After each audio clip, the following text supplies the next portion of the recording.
May mensahe ba si PRRD kung sa mga buong sambayan ng Pilipino? Yun pa rin, ayusin ang Pilipinas.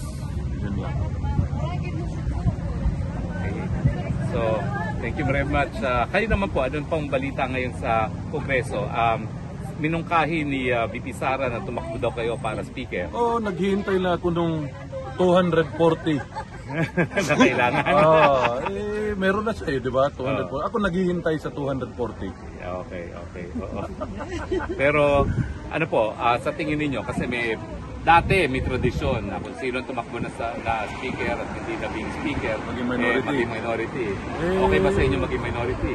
Ang balita ko ngayon, di na mangyayari yan. Kasi pag ang minority, pinapabubutohan na rin ni ano pangalan niya? Yung mga tambaluslos. Tambalas na. Ano ba ho? Siya uli? 75,000 votes lang. Speaker, 75,000 votes. Walang kalaban, sir. Walang kalaban pa, pinadisqualify pa. Ganyan yan. Pero anong balita nyo? Yung mga ibang alternatibo, umatras na ba at talagang wala na ibang kalaban for speaker? Bukod sa inyo? Wala ko sinabing tatakbo ko speaker. Hindi nga. Naghihintay lang ako ng 240. Naghihintay lang ng 240. Pagka ko yung 241. Malinaw naman po yung malinaw. So, ano pa akong balita sa Kongreso? Kongreso?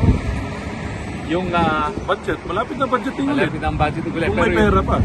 Anong balita ho with finality? Kasi pa-iba-iba sinasabi ng Kamara. Susunod ba sila doon sa ibabalik o papahiwatig sa Senado na handa nang maglitis sa Kongreso? Or dahil hindi raw nila tinanggap yung pagbalik ng impeachment complaint, anong balita ho doon? Nasa kanila na yan. Basta ang alam ko, yung kapatid ko, ready na for that problem na yun.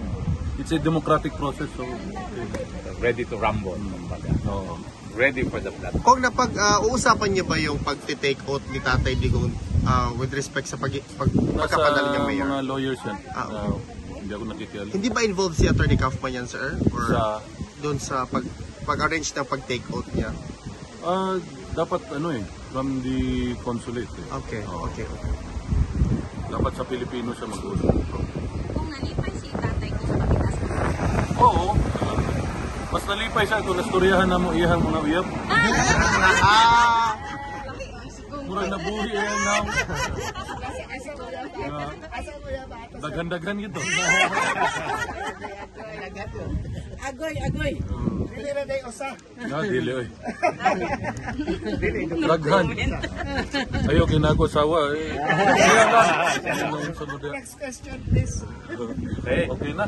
Kung wala, maraming bagong dating po. Ipapalit sa ako kung paliton karon gipangitan ako gahapon, nakalimot ko nga 6 o'clock day magsarado ang mga shop. So may need niya ako. Yung mga bagong dating lang po. di giganahan sa akong relo kaning Patek Philip na akong relo.